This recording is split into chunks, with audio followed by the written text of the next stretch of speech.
Akuntansi multinasional translasi laporan keuangan entitas asing, lanjutan, disusun oleh kelompok 4. 1 Enit Anggriani 2 Haniyika Auliak 3 Indah Aprilianingsi 4 Fitria Mufidah. Pengukuran kembali pembukuan ke dalam mata uang asing fungsional. Proses pengukuran kembali harus memberikan hasil akhir yang sama seakan-akan transaksi entitas luar negeri sejak awal telah dicatat dalam rupiah. Proses pengukuran kembali membagi neraca menjadi akun moneter dan non-moneter, aset dan kewajiban moneter seperti kas, piutang jangka pendek dan jangka panjang, dan utang jangka pendek dan jangka panjang, mempunyai jumlah yang tetap dalam unit mata uang. Akun-akun ini dapat mengalami keuntungan atau kerugian dari perubahan kurs. Aset non-moneter adalah akun-akun seperti persediaan dan aset tetap, yang nilainya tidak tetap dalam unit moneter oleh karena digunakan berbagai kurs untuk mengukur kembali neraca percobaan mata uang asing. Maka debit dan kredit dalam neraca percobaan setar rupiah tidak akan sama. Penyajian laporan keuangan dari keuntungan atau kerugian. Pengukuran kembali setiap keuntungan atau kerugian yang timbul dari proses pengukuran kembali dimasukkan dalam laporan laba rugi periode berjalan, umumnya dalam pendapatan lain keuntungan atau kerugian. Pengukuran kembali dimasukkan dalam laporan laba rugi periode berjalan karena jika transaksi sejak awal dicatat dalam rupiah, maka keuntungan atau kerugian nilai tukar akan diakui dalam periode berjalan sebagian dari penyesuaian yang diharuskan untuk penilaian transaksi luar negeri yang didominasi dalam mata uang asing.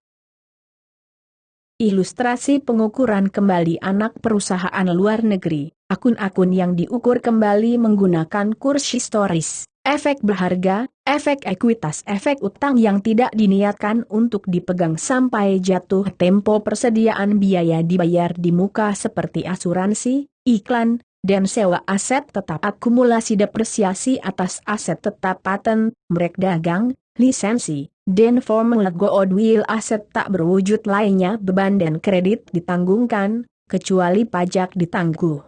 Dan biaya perolehan polis untuk perusahaan asuransi jiwa, pendapatan ditangguhkan, saham biasa, saham preferen yang dicatat pada harga dikeluarkan, pendapatan dan beban terkait dengan pos non-moneter, harga pokok penjualan, depresiasi aset tetap, amortisasi aset tak terwujud seperti paten, lisensi, dan lain amortisasi beban dan kredit ditanggungkan kecuali pajak ditangguhkan, biaya perolehan polis untuk perusahaan asuransi jiwa. Ilustrasi pengukuran kembali anak perusahaan luar negeri. Pengukuran kembali neraca percobaan anak perusahaan luar negeri untuk setelah akuisisi. 3 pos memerlukan perhatian khusus yaitu 1. Aset tetap diukur kembali menggunakan kurs historis pada tanggal induk perusahaan mengakuisisi anak perusahaan luar negeri. Jika anak perusahaan membeli aset tetap tambahan setelah induk perusahaan mengakuisisi saham anak perusahaan, maka tambahan aset tetap tersebut akan diukur kembali menggunakan kurs pada tanggal pembelian. 2. Harga pokok penjualan terdiri dari transaksi yang terjadi pada berbagai kurs. 3. Beban operasi juga terjadi pada kurs yang berbeda. Keuntungan pengukuran kembali diakui dalam laporan laba rugi periode berjalan. Keuntungan pengukuran kembali adalah sebagai pos penyeimbang untuk membuat total debit sama dengan total kredit, tetapi dapat dibuktikan dengan menganalisis perubahan pos moneter selama periode berjalan. Ikhtisar proses translasi pengukuran kembali, mohon dibaca dan dipahami.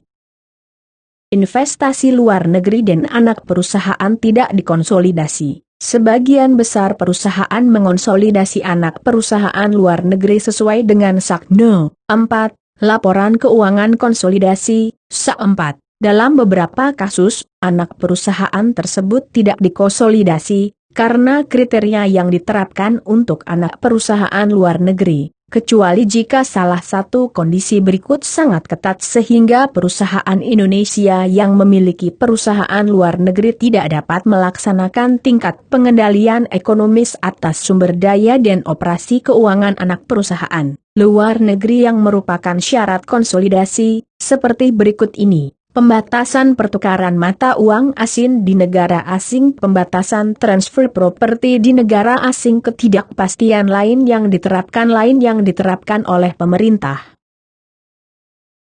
Lindung nilai investasi bersih dan anak perusahaan luar negeri. Pada tanggal 1 Januari 2021, PT Induk memutuskan untuk melakukan lindung nilai bagian investasinya yang baru saja dilakukan di German Company yang terkait dengan nilai buku aset bersih German Company. PT Induk tidak yakin apakah kurs langsung euro akan meningkat ataupun menurun untuk tahun tersebut dan ingin melindung nilai aset bersihnya pada tanggal 1 Januari 2021. Kepemilikan 100% PT Induk atas aset bersih German Company sama dengan 50.000 euro. Pada tanggal bunga 5% untuk lindung nilai investasi di German Company, dan modal serta bunga jatuh tempo dan terutang pada tanggal 1 Januari 2021. Jurnal pada pembukuan PT Induk untuk mencatat lindung bersih investasi bersih 1 Januari 2021. 31 Desember 2021. Pendapat lainnya 100 juta uang pinjaman 100 juta. On menilai kembali utang yang didominasi dalam mata uang asing berdasarkan kurs tunai akhir periode, Rp 100 juta sama dengan 50.000 euro X, Rp 18.000 Rp 16.000. Bahan bunga 42.500.000, kerugian transaksi mata uang asing 3.500.000, uang bunga 45 juta, wakru beban dan utang bunga atas utang euro, Rp 42.500.000 sama dengan 50.000 euro X 0,05 bunga X 17.000, kurs rata-rata Rp 45 juta sama dengan 50.000 euro X 0,05 bunga X 18.000, kurs tunai. Akumulasi pendapatan komprehensif lainnya, selisih transaksi 100 juta, ikhtisar laba rugi, atau saldo laba, 2.500.000, kerugian transaksi mata uang asing 2.500.000, pendapatan komprehensif lainnya 100 juta, menutup akun nominal terkait dengan lindung nilai investasi bersih di anak perusahaan luar negeri. Jurnal pada saat modal dan bunga dibayar pada tanggal 1 Januari 20 X 1 Januari 20 X 2 utang bunga EUR 45 juta, utang pinjaman EUR 900 juta K 945 juta. Membayar modal dan bunga terkait dengan lindung nilai yang didenominasi dalam euro, Rp 900 juta sama dengan Rp.000 plus Rp 100 juta. Jumlah penggantian kerugian dari pendapatan komprehensif lainnya dibatasi sebesar bagian efektif dari lindung nilai berdasarkan penilaian kembali aset bersih. Setiap selisih lebih, dalam kas ini kerugian Rp 2.500.000 dari penilaian kembali utang bunga dimasukkan dalam laba berjalan di laporan laba rugi. Pertimbangan tambahan dalam akuntansi untuk operasi entitas luar negeri 1.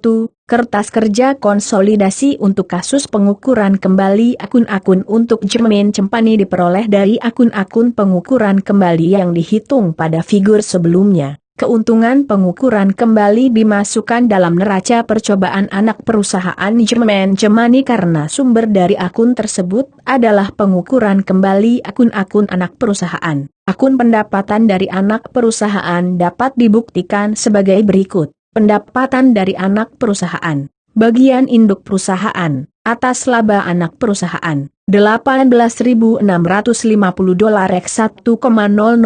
$18.650 amortisasi paten. $6.00010 tahun. Saldo 3.112 X 18.050. Pendekatan dan laporan untuk menampilkan mendapatkan komprehensif.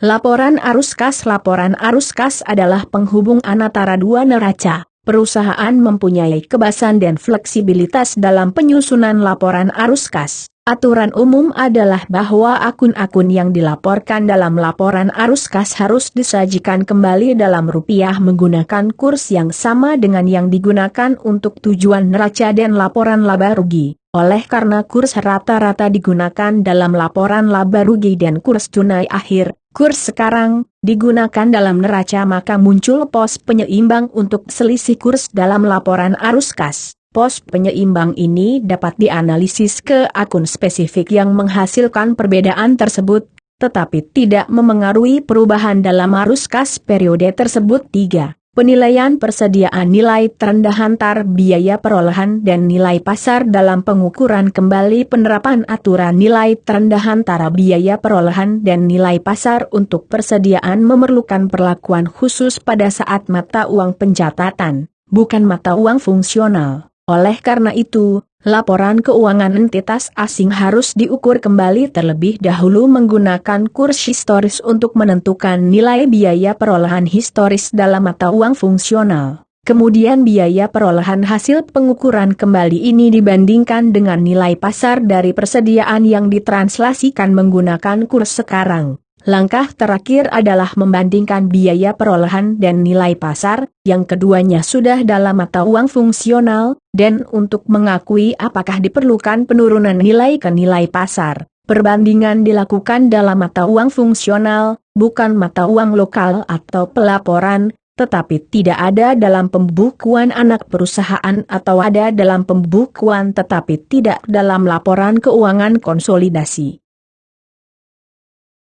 4. Transaksi antar perusahaan. Sebuah induk perusahaan atau kantor pusat Indonesia dapat mempunyai transaksi penjualan atau pembelian antar perusahaan dengan afiliasi luar negeri yang menimbulkan piutang atau utang antar perusahaan. Sebagai contoh, asumsikan bahwa perusahaan Indonesia mempunyai piutang yang didenominasi dalam mata uang asing dari anak perusahaan luar negeri. Perusahaan Indonesia akan pertama menilai kembali piutang yang didenominasi dalam mata uang menjadi nilai setara rupiah pada tanggal laporan keuangan. Setelah laporan keuangan afiliasi luar negeri ditranslasikan atau diukur kembali, tergantung mata uang fungsional afiliasi luar negeri, maka piutang atau utang antar perusahaan akan mempunyai nilai rupiah yang sama dan dapat dieliminasi. Jika transaksi mata uang antar perusahaan tidak akan dilunasi dalam waktu dekat, maka transaksi antar perusahaan tersebut dapat dianggap bagian dari investasi bersih di entitas luar negeri. Selisih translasi dari piutang atau utang jangka panjang ditangguhkan dan diakumulasi sebagai bagian dari akun translasi kumulatif. 5. Pajak penghasilan diharuskan alokasi pajak antar periode pada saat ada perbedaan temporer dalam pengakuan pendapatan dan pengakuan pendapatan dan beban untuk tujuan laporan untuk tujuan laporan laba rugi dan tujuan untuk laba rugi, dan tujuan untuk pajak keuntungan atau kerugian selisih kurs dari transaksi mata uang asing mengharuskan adanya pengakuan pajak tangguhan jika dimasukkan dalam laba tetapi tidak diakui untuk tujuan pajak dalam periode yang sama. 29. Pendapatan komprehensif lainnya, selisih translasi XXX utang pajak penghasilan XXX. 6. Translasi ketika mata uang ketiga adalah mata uang fungsional. Terdapat beberapa kasus di anak perusahaan mempunyai pembukuan dan pencatatan dalam unit mata uang lokal tetapi mempunyai mata uang ketiga sebagai mata uang fungsional. Jika pembukuan dan pencatatan entitas tidak dinyatakan dalam mata uang fungsional, maka harus digunakan proses 2 langkah berikut. A. Mengukur kembali laporan keuangan anak perusahaan ke dalam mata uang fungsional. Dalam contoh kita, laporan keuangan dinyatakan dalam euro akan diukur kembali ke dalam franc Swiss. Laporan keuangan tersebut sekarang sudah dinyatakan dalam mata uang fund, dinyatakan dalam mata uang fungsional entitas, yaitu fungsional entitas, yaitu franc Swiss u franc Swiss B. Laporan keuangan yang dinyatakan dalam franc Swiss kemudian ditranslasikan ke dalam rupiah menggunakan proses translasi. Thank you.